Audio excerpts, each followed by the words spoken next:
Welcome to the Haven for Soul Care podcast. I'm your host, Brianna, and we have a guest today that has a story to tell. Neal King, thank you for joining us. Well, thank you I for thank inviting. you. Appreciate it. Happy New Year. Happy New Year to you as well. I want you to introduce yourself. Tell us about you, and then we're going to get into your book. And I want us to get into your story as well because I found it very interesting. Um, you know, some of the things that I read within your book. So, but I'm gonna let you go ahead and introduce yourself before I get too far ahead. So Okay, if you can tell the audience who you are. sure. So my name is Neal King, as Brianna said, and I am by training a psychologist, and I have been an educator for many years in different parts of the world, a college professor, psychology professor, and college president. And the book that Brianna referenced is the result of 10 years thinking and about what to do with the story that I lived. I came from a very disturbed family, all of whom are no longer with us. So I'm the one who's still above ground. And it just felt increasingly important to me to put the story into writing. And I realized that I had some tools as a psychologist and as a researcher um, and as a writer to put this story into writing. And then the intent is to use my story to illustrate how trauma affects people, early life trauma affects people throughout the life course. So I invite the reader on kind of a bumpy ride through me dealing with the effects of my early trauma, and then you know, winding up with today. Here I am. I'm still amongst us, and my hope is that, well, the book is designed for fellow trauma survivors, for people who love them and don't fully understand the experience they had, for people who work with them, therapists, and then people who study, researchers, and study them and teach about them. So that's the audience that I'm trying to reach with this book, and I appreciate your inviting me on and giving me a chance to talk about it. Yeah, I think when I began to read it, I haven't gotten through it. It kind of made me stop and really think about, how many people that are adults today have been through similar things or have had these dysfunctional families and had to endure some think that, and they've never talked about them and not even realizing that a lot of their responses are trauma responses, Right, right? right. Um, and so where they're going through life and they're thinking one of the things that I find that's a common thing within people is that you got to let people go, because they don't have the ability or the capacity to maintain relationships, you know, not realizing that their trauma response or the way that they cope is building up this great big wall and not letting nobody in. And so time something resembles what triggers them from their past, they're letting people go. And I'm like, you can't go through life letting everybody go. That's not healthy. Exactly. And a lot of people do exactly that, and they find themselves very alone. And they're on the other side of the wall, where they're behind the wall. They're very sad and often depressed, often confused about, why don't I get to have relationships like other people have? And like you said, not Hmm. really understanding why their adult life is the way it is. I want to, so if you can, and I don't want you to give too much of the book away by telling a, a lot of your story, but could you tell us a little bit about your early childhood? Yeah, so I came from a military family. My father and my older brother were career naval officers. They each spent over 20 years in the Navy, so that meant that we moved around a lot. Um, my parents were married when my mother was 18 and my father was 24, and she had three kids by the time she was 25.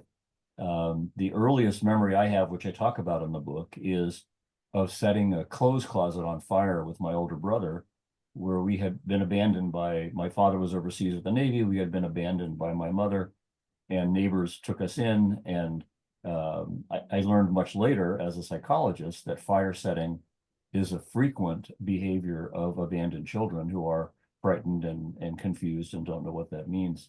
So that set the stage early on. The parents were not trustworthy, and I had to be on guard the rest of my life. And then on Mm-hmm. top of that, as we went forward, we did wind up being reunited, and we lived as a family. But in that family was physical abuse, sexual abuse, alcoholism. My father was a very, very disturbed man. He was a pedophile and a sociopath and a narcissist, and he could be charming, but he destroyed a lot of lives. And he's been dead for 30 years, but there's a part of me that felt like this story had to be told in part to not let him get away with it. So. Mm-hmm. Mm-hmm. Um, explain the way, explain the way that the brain, what happens to the brain when you describe your father? I hear um, a lot of people are now speaking up about their parents or maybe about their spouses, or about someone that they've been in a relationship with who has those very same characteristics. And now the way that they're showing up, you can tell that there has been damage done to the brain. So what can you explain what happens to the brain when one goes through what you went through with your father, who is very manipulative, um, one way to the public, but a real monster behind the doors or the walls of your house? So I don't think I know I'm not a neuropsychologist, so I don't know that I can talk about it chemically, but I can talk Mm-hmm. about behaviorally and in terms of Yes. how the person experiences themselves. Mm-hmm. So as a young child, you think that when you're injured or bad things happen to you, you think it's because of you. You think, I caused this. I must not be lovable. I must be bad. And you're totally dependent. You can't like get on a bus and go to Aunt Mabel's house because you're 2 years old and you don't even know what a bus is. And so you adapt, and you don't know that part of your adapting is that you accept as a part of your psyche the craziness around you and the ugliness around you and the fear that it causes in you. That just feels like normal life to you. And so it's like the battered spouse syndrome. And I've worked as a psychotherapist, I've worked with people who really have trouble leaving an abusive spouse. It's because they feel that they can make it better, or if only they tried harder, or something must be wrong with them if they're being treated this way by a spouse. It's the same thing with a child and their families and their parents. And I have to say, my brother basically patterned his life after my father. So children choose different routes to go. My sister was severely depressed. She was a lovely human being. I think she felt absolutely overwhelmed by the world. And she was a bit mystified. She used to say, Neal, you can somehow make the world work for you. And so I think a lot of it is the accidents of our birth. I happen to, interact with my father and think, no, I don't think so. I'm not going along with this program at all. And I would fight against him. Well, not everybody does that early in life. And even today, I can't really say, except that I understand our personalities were different. I can't really say why the three of us took different directions. Mm-hmm. I find that very interesting, because I'm in the process of I'm writing my memoir, but I'm also doing a oral via a podcast of telling my early childhood, because I think it's important because, people meet us in different seasons of our life, right? And so people get to experience the part of me that is very resilient. But I was born resilient. Who knows why? I was born in a trauma-filled environment, but I've always went against the grain. What you're saying is not, you're not going to make me believe that that is the way to go. You're not going to make me Right. believe that what you're doing is right because it is indeed wrong. Yeah, and I think resilience is the word, and it sounds like you and I had similar experiences relative to our early lives. Hmm. My father got away with sexually abusing me when I was 12, and then he tried after that, and I just fought him off. I said, no, you don't get to Hmm. do that. Hmm. He was like, he didn't know what to do when people confronted him. He once assaulted me and tried to get me to I don't know, go along with something that he was claiming had happened. And I said, that didn't happen. You can Mm-hmm. hit me again if you want, but that didn't happen. Mm-hmm. And there is something that some, I mean, you pay a price for it. We, those of us who are resilient, it's like great, yeah, you prevail and you're still around, but you had to fight for every ounce of dignity and sanctity of self that you possess. So, and you know that, yeah, Yes, yes. And, trying to put the fight away is something that 2020 to 2023 really, really taught me is how to put that fight away. I don't have to fight yeah, any longer. I yeah, have nothing to prove. I yeah, can actually show up and just be the woman and be in my feminine self the way I want to be. I don't have to be this masculine because I had to fight for my place. yeah. And Hmm. it absolutely is what you talked about earlier is people who don't have that experience don't understand why you're so feisty and why you're so guarded. I use the illustration in my book about how I've always been such a lousy dancer, and I've always admired people who can dance and are so graceful.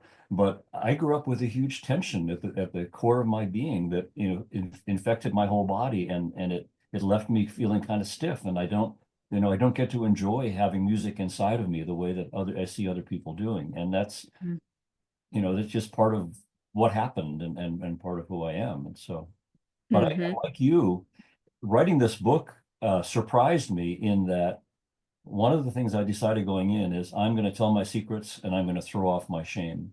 I'm not going to be controlled by any of that. And Hmm. I've reached a point in life where my career's behind me, my family's gone. There's nothing preventing me from throwing all that crap off and just claiming a life that is mine and has always been mine, but I've never had the strength or the opportunity to claim it in the same way. It's I like to call it, I get to live my truth now. Yeah, I get to live my truth. I remember my mentor told me, one day we were talking and he said to me, he said, Brianna, he said, once you're able to actually articulate what happened, he said, you take its power back.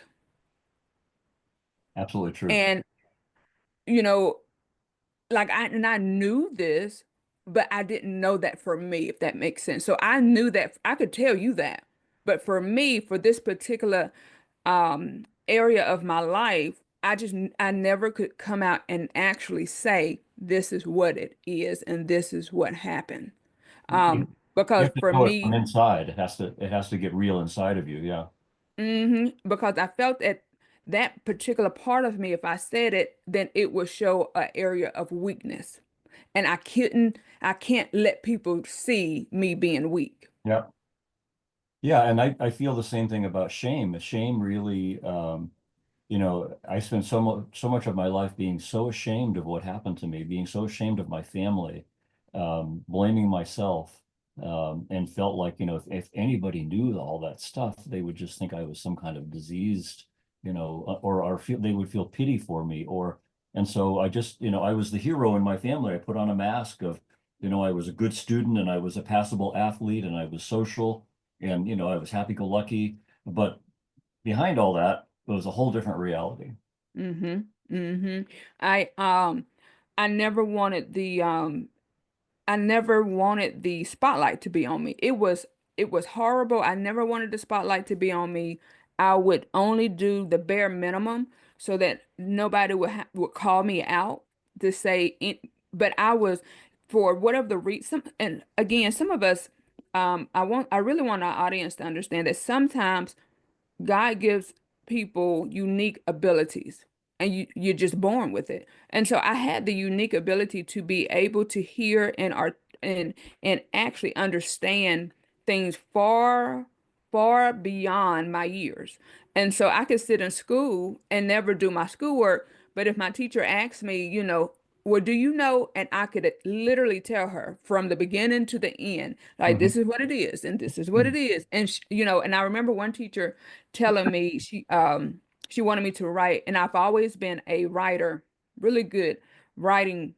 And so she had given us an assignment. She said, I want y'all to write a paragraph about, I can't remember the topic. And I had the ability to write the whatever the topic was on in 4 sentences. Very concise, very just to the point. And she was so mad at me. She said, "You are not gonna." I said, "Well, a paragraph is four sentences." And I said, "Let me take you to." She was so mad at me, you know. But being and I said, and but I completed my assignment, you know.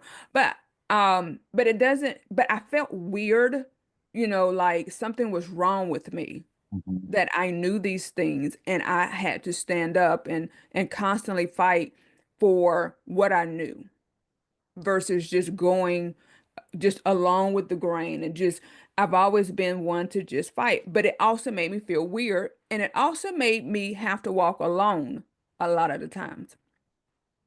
So um let's just have, you know, trauma had his hand, but it also had it also helped me be strong in areas that I needed to be strong in. If that does that make sense? It makes perfect sense. And I talk about in the book how um, I realized early in life that if I was going to survive, I had to escape.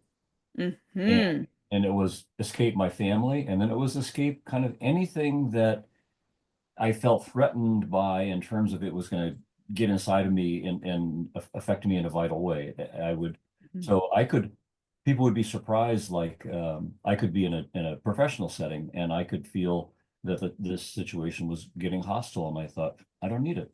And I'd walk away. I'd say, thank you very much. I'd negotiate a severance and I'd walk away. And people were astonished and that I could just let go. But I Mm-hmm. felt, you know, I had my early life was a powerful teacher about how toxic and the effects of toxicity, and I just Mm-hmm. didn't want to be a part of it. But again, like you, it's like I never had a plan.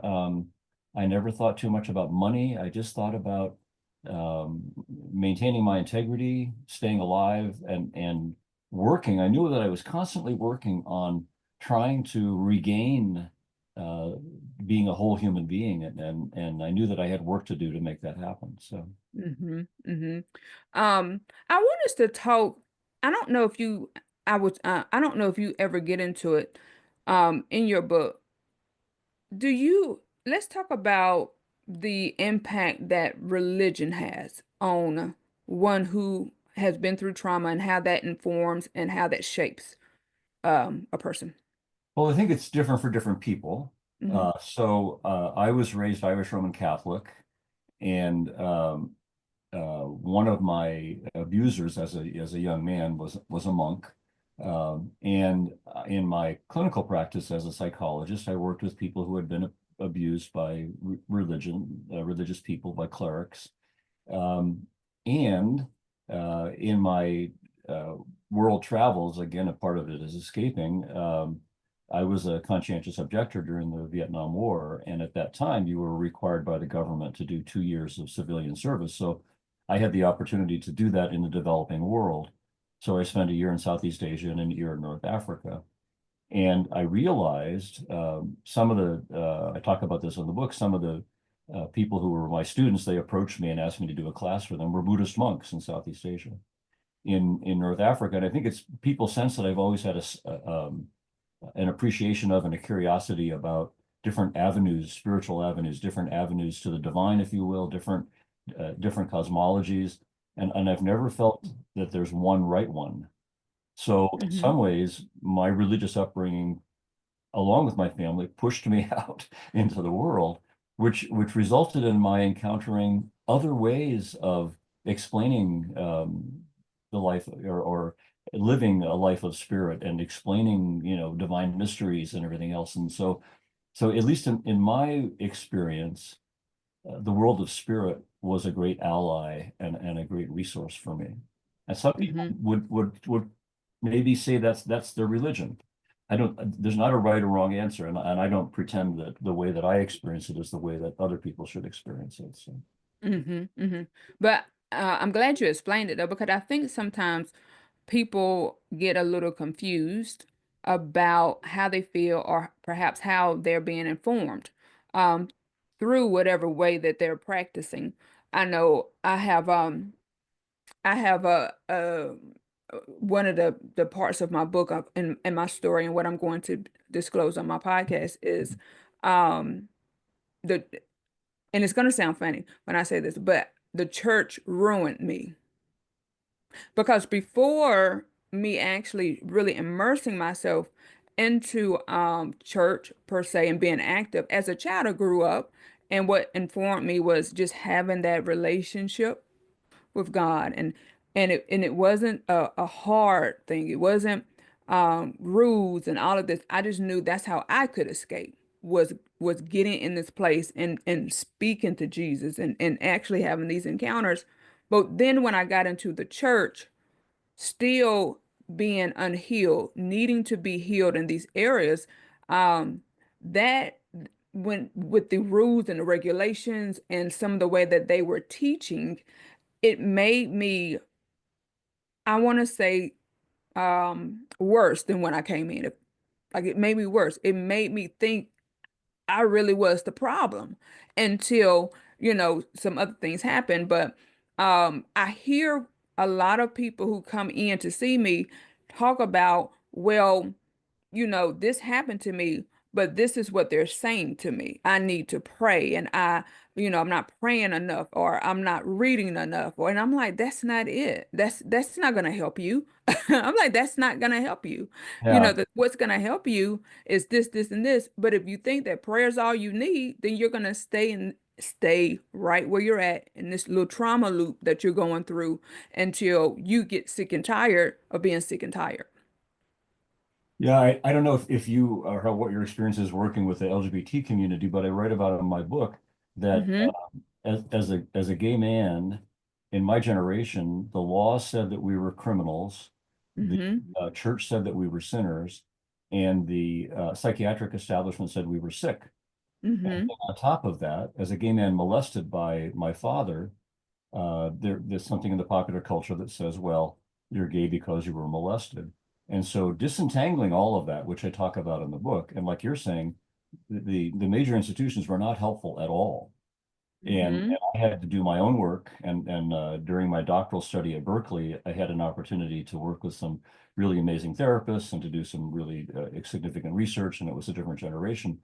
But I was able to recognize that gay people are not sick, are not sinners, are not criminals, and that people are not, sexuality is not determined by molestation.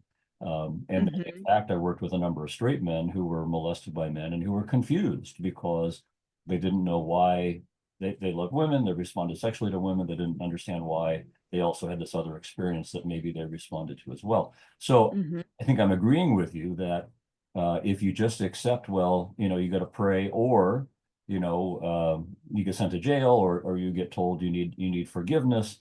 It's not going to get you there, and you gotta. So your fight becomes pretty solitary. Mm-hmm. A lot of my experience was that kind of like as a little kid who was abandoned, there's really nobody there to do it for me.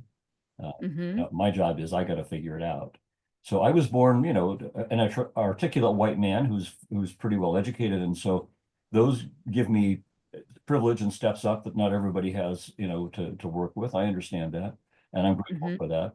But at the same Mm-hmm. time, I think a part of what you're also saying is that you got to corral and channel the energies that you do have and the strengths that you do have. And I I also feel I was talking in another podcast about this is that I think survival for me as part has been gravitating to good people, gravitating to kind people, gravitating to genuine people, uh, Mm-hmm. people who don't want anything from you except that you get to be your best self and live your most full life. And Mm-hmm. and when I think when one has that choice, that's an important choice to make. Mm-hmm. Very important. And to understand that sometimes um the reason, because I always believe that we are given choices, right? And so you can have the choice to gravitate to the good people, or you can have the choice to continue to accept the behavior of those who should not be in your life anymore. Yeah, You that's know, right. and then understanding, why am I making this choice to cleave to those who just keep me feeling low, Or why am I comfortable being around these people versus these people who are willing to accept me for who I am, no strings attached. Yeah. And it's a lot of it goes to your core sense of self. I lost a dear friend who was like a brother to me, to addiction, like I did other parts of my family. And we would talk about this. He would feel like there was like a darkness that lived in him. And that's what he lived out. You know, he was Mhm. drawn to people who would, deal drugs to him. And I've experimented with drugs and used them recreationally and continue, even though my family were all alcoholics. My partner and I have wine with dinner. I mean, so I'm not Mhm. any kind of absolutist or purist in any of those areas, but I could see and he could talk about how he was more comfortable with folks who had the same sort of darker and more destructive tendencies that he did. And it was a challenge. And my younger sister struggled with this too. It was a challenge to say no to them and say yes because they didn't feel they deserved it. Mhm. And I think it gets back to the shame. I'm not worthy. I'm not lovable. I don't deserve this. And that's where, Mhm. as a therapist, I would fight with people and say, bullshit. Yeah. We're not accepting that as a place to start from. Hmm. Hmm. And I love the way when you said, the way that one thinks about themselves. I often believe that sometimes people do not want to gravitate to those who are good for them because they are afraid that they will actually see who they are. Not realizing they already see you and they love you just the way you are. Right. Like there's nothing that you think you hide, but you're really not. Well, the same friend I mentioned was a very wise soul, which compounded the tragedy of how he lived his life and how his life ended. But he once said to me, he said, Neil, a lot of people want to love you if you would just let them. And I think it's a version of what you're talking about is I was so guarded and so convinced from my early life that I didn't deserve to be loved. Hmm. So I couldn't let them. That was just unforeign to me. They could love each other. Yeah, I get that, but not me. So Hmm. that's part of the struggle as well. Yeah, yeah. I think that's really good. I know I was asked a question and I've been asked this question for quite some many years. So here it is. I'm single. I've been single for quite some time. I had relationships on and off, but I was asked this question not too long ago because I'm back out in the dating scene. My children are grown. And one guy asked me, he said, "Why have you been single? Are you hard to love?" And it made me stop and think, I believe there are parts of me that is hard to love because I have yet to put down my guard. Yeah. And I mentioned my partner and I are 20 years apart in age, and I was 50 when we met. And Mm-hmm. I had concluded by that time that I was just too damaged. It wouldn't happen in my life. Mm-hmm. And yet here we are, and somehow we get, understand, love, cherish each other. And I thought that's not going to happen for me in my life. Mm-hmm.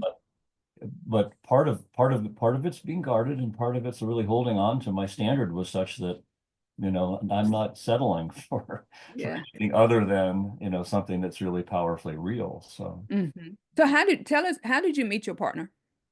very much by chance, we met. This was in the late '90s. We met in an AOL chat room. Okay. Oh, I'll try and tell somebody about those chat rooms. Uh-huh.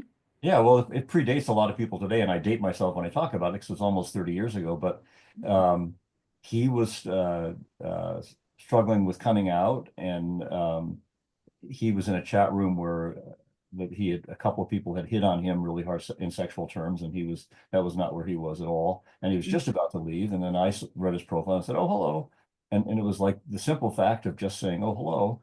We started a conversation, and one thing led to another. So. Oh, wow. So what was different with him where you felt you could be comfortable and let your guard down with anybody else than anybody else? I was going to say in some ways it took time, but in some ways it didn't. There was something kind of immediate. I thought, this is a really good person. Mm-hmm. And I just sense the goodness in his soul, and he's choosing to love me, and I want to love him. So it was that we made a decision within 3 or 4 months to move to a different state and buy a house together. And so Oh, this was this was before there was any possibility of legal marriage, so that wasn't even on our minds at the time. We did Mhm. get married years later, but so Mhm. yeah, I think it was an intuitive sense of like, wow, this is an amazing human being, you know. Yeah. Yeah, yeah, I know. And your was reading the back of your book, and you was it the back or maybe the introduction, but you attribute him to helping you along your journey. Oh, absolutely. Um, so Yeah, yeah, yeah, yeah, that supportive partner is always important to our journey. yeah. I agree, and it, again, I feel very fortunate in that regard, and like my good friend, his name was Nick. I talk about him in the book. Um, at one point, he said, Neil, I'm just an alone person. It's not going to happen for me. And I would Mm, say, but you're so amazing and you're so lovable and you're so, but that didn't get in. And mm. I don't know exactly why he was so wed to that sense of himself, but at the same time, I understood it. So Mhm. Let me ask you a question. sure. Um, the did you have you through going through what you went through?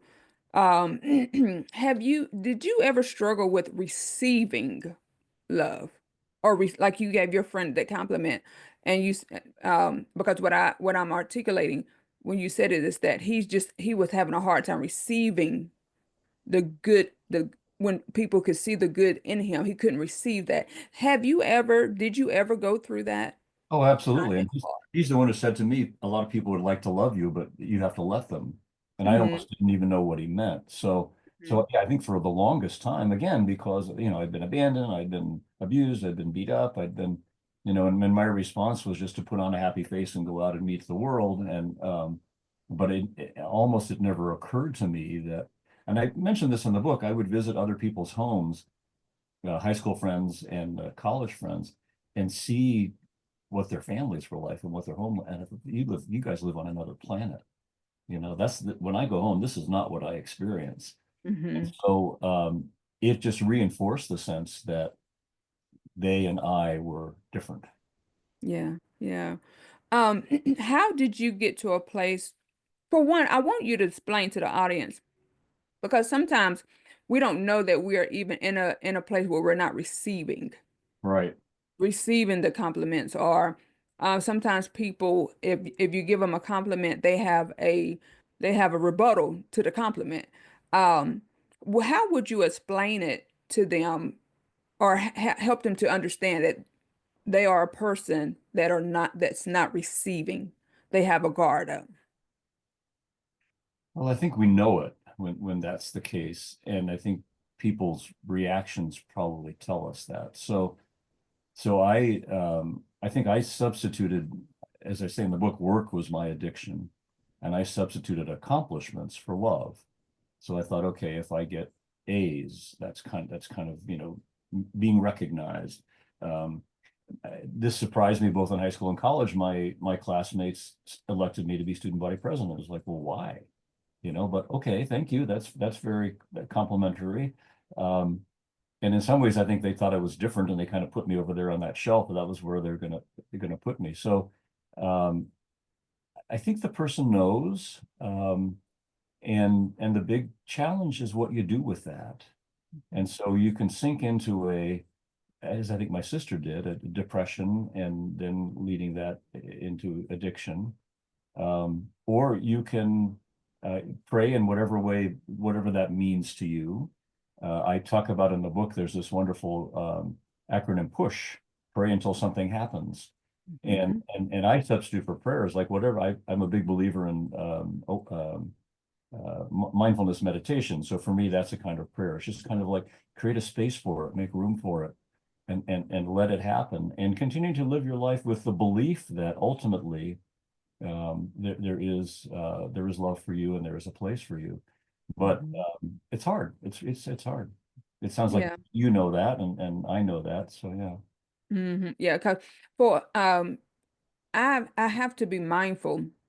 And I have to, I mean, be very intentional that when someone does give me a compliment, that I am deserving of the compliment that they're giving me. I am intelligent. I am whatever it is that they're saying at the time. And I deserve to be thanked for my work. And I deserve to be told, whatever it is that they're saying. And I don't wear it to make it puff me up, but I am very deserving of whatever it is that someone is saying, that is good about me. So I have to be very, very, very intentional. And it probably took some work to get there. Mm-hmm. Because in the Mm-hmm. beginning, I mean, my response to compliments most of my life is just to me, oh yeah, okay, thanks, and brush them off. It's like Mm-hmm. they're not real, they're not significant kind of thing, because they do battle with the part of me that says that can't be true. So Mm-hmm. Mm-hmm. I know. I went through, it was hard for me to receive compliments because of my parental, my mother. She could give me a compliment today, but she would snatch it back, so for me it was always living on the edge of, you're saying that today, but do you really mean it? Because if I do something to displease you, will you take it back? So always living on the edge of waiting for something to happen for them to take it back.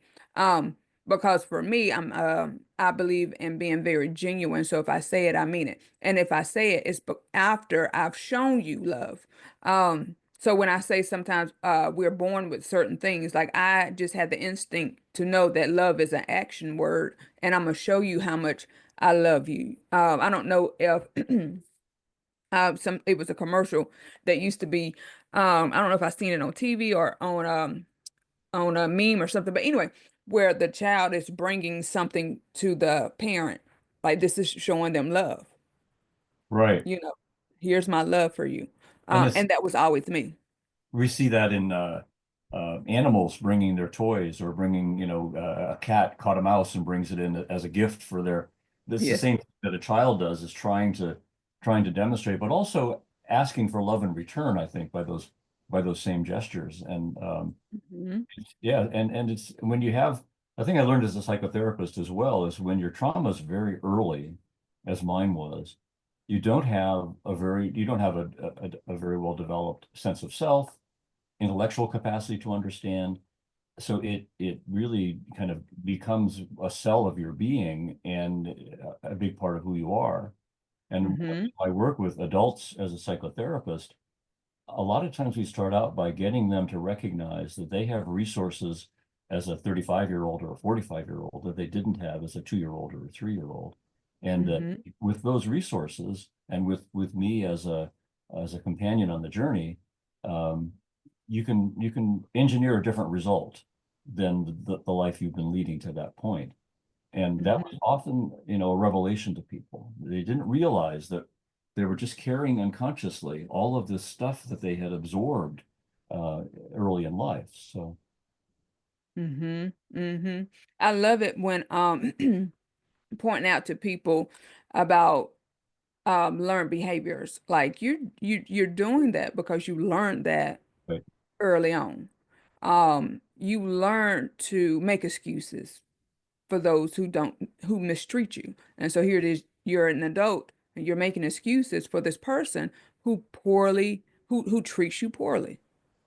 But well, they did that, but I'm like, there's that famous but, we're just gonna put a period on. They did X, Y, and Z, period. There's no but behind it. Nobody deserves to be mistreated, that's not right. even you, Yeah, yeah. you know. You're making me think of a guy I worked with as a psychotherapy client, and he really wanted to have a positive relationship, but he kept hooking up with people who were not good for him, and it was a pattern that kept repeating. And Hmm. he was a complete pleaser. He would smile at everything, and he would just bend over backwards to try to give the person what they want as a way of getting their love. And so at one point I came up with this kind of analogy. I said it's kind of like you want a hamburger, and you go to the dry cleaners and you ask for a hamburger, and they don't have hamburgers. But you keep going back to the dry cleaner to get your hamburger. So there's some point at which you need to like figure out where you can actually get that hamburger, because that's what you really want. Hmm. And he that kind of made sense to him, and he began to see it as like, oh yeah, oh yeah. And then one day he came in, and I was a couple minutes late going to the waiting room to pick him up, and he was pissed. And he walked in, and I was laughing. He said, what are you laughing at? I said, you're angry. You've never allowed yourself to express anger with me before. And he's, damn. So that's the kind of a breakthrough where you get Hmm. to the authentic self after being in that repetition compulsion is another way of talking about it, but the repeating the learned behaviors that keep you Hmm. away from being real, authentic, therefore available for love and happiness. So, Oh yeah. Oh yeah. I love it when you get those people who come in. I was talking to a client earlier today, and we were talking about their father, and they were going on and on, and they were crying. They always cry about, well, I just want them to love me, and I just want them to. And they finally told me about what happened to them as a child, and they went into this, and I'm like, wow, wow, you know. And I said, your father li literally let you know that he doesn't have the capacity to love you. exactly. Yeah. I said, there's no capacity to love you the way that you desire, and you should have been loved. And you deserve. Yeah. Yeah. And I Yeah. said, but you keep going to him Yeah. looking for it. Yeah. So you're going back to the dry cleaners, but you need to Yeah. go. Other people will ultimately, but you got to let go of him because he's no good. He's not going to. Yeah. Yep. Yep. And I said, and as soon as you let that go, I said, your eyes will be able to see the person that's been there the whole time, wanting to love you and give Yeah. you the love that you so much need and desire. So I think that's really good. That's really good. And so I want you to tell the audience the name of your book, where we can get it from, because there's, I wanted us to go into this type of conversation because I wanted the audience to really understand and be able to relate to you. Many of us have been through trauma within our lives. We don't even understand that we went through trauma because what is dysfunctional, we have learned to call that normal. And Right. so we keep getting into other dysfunctional relationships because that's all we know, and that's what feels comfortable and normal to us. To be able to communicate effectively, being able to share your feelings, and being able to be assertive. When you use the word assertive, people automatically think that you're getting ready to fight and argue and do all. And it's like, no, you're just telling people your wants, your needs, and your desires. No, but you don't have that ability to do that because you've never been given the proper environment to be nurtured to that place. And so I want them to be able to go out and get your book so that they can heal through you telling your story. So if you can tell us the name and where we could get it from. The name of the book is Trauma is a Thief. And it's the core to the whole story is it takes something vital from you. And you can get it on Amazon. It's really easy. So if you Google Trauma's a Thief, Neal King, it'll pop up. So yeah, I mean, and again, the title tells a part of the story is, the journey for me has been trying to reclaim. I don't think it always leaves scars and always, you're not going to be, but the way I talk about it is that trauma used to be like this big roaring presence that controlled my life. And now it's a whisper, it's over here and it's kind of in a different place, but it's not controlling my life at all. But Hmm. it does take from you and it's merciless. It's Hmm. merciless and it takes so many forms. I mean, you have obviously had your experience of trauma in your personal life. I have in mine Hmm. in war zones, rape victim. I mean, there's so many different, and it's been, I guess not surprising, but again, I guess gratifying to me. Some of the responses I've gotten. A former student from 25 years ago wrote to me and said, "Oh, Neal, this book is so important for me and my support group."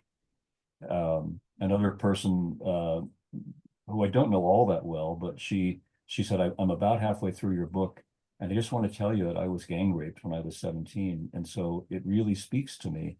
And that's the idea, is that somehow people get in the private depths of their own struggle that they're not alone and that other people have struggled with this as well. And to a lot of people, they're not going to see somebody who's got a PhD from Berkeley, who was a college president, who's a psychologist.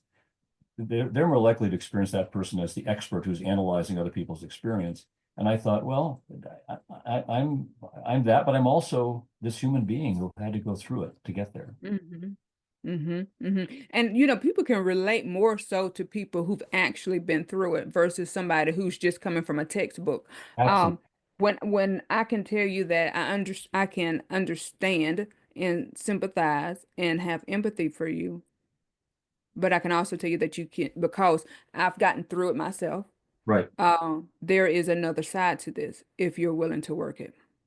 And in the book, I mean, like I said, I tell the secrets and throw off the shame. So you follow me through the down and dirty of my story Hmm. to get to the other side. And I think everybody's got a down and dirty. And I talk about the power of the secret life and people's, you park your shame in your secret life, and then you compound it big. It's a big secret that nobody can know about, and Hmm. and it's been really liberating for me to just reveal it. And Yeah, like, the sky didn't crash down on me, and so yeah, yeah. I'm excited. Like I said, I've started reading, and I believe that we're going to use it for our book club, for one of our sessions this year, because a lot of the women that I deal with, they have been through trauma. And I know that your story will speak to them. It's going to be a really good discussion. I So I'm excited. obviously I have a copy, but that's what it looks like. It's backwards on the screen probably, but um, and it's the photo that I chose for the cover is my brother and sister and myself as children, Oh, wow. because you follow all of us through our childhoods. So Hmm. Yeah, I have my copy is in my bedroom, and so I don't have it with me, but I have it in my bedroom because when I get up in the mornings, that's the first thing I do is read. uh, And so when I came into the office, I left it by my bedstand. So yeah. Um, so again, I thank you. I thank you for your transparency with us. That's very, very important. I thank you for your courage to tell your story because it takes a lot. Um, so I thank you. Thank you for being I'm thankful that you're able to live your authentic life and to live in your truth. well, thank you. I'm thankful for that as well, and I very much appreciate the invitation. I've enjoyed meeting you and talking with you, and if ever I can be of any assistance in the future, you know how to find me. So Yes, we love, don't you're telling us that, and believe me, we will probably pull on you and get you to come on another episode with us as look as the one who's been through it, but also as the expert to help us with our some of the behaviors that people are presenting and how do we get through it? So things of that nature. So I thank you. Thank you for that for that. Um so everybody, please run out, go get Neil King's book, Trauma is a Thief. The title alone should should provoke you to want to go and get it. What does trauma steal from you, and how much is trauma stolen from you that you don't even realize trauma has stolen? You can live a life that is full of victory, full of love, full of compassion, and full of mercy if only you get to the core of your being and what trauma has really done to you. So, again, Neil, thank you. And until next time, everybody, we will see you. all right, thank you, Brianna. Happy New Year to you again.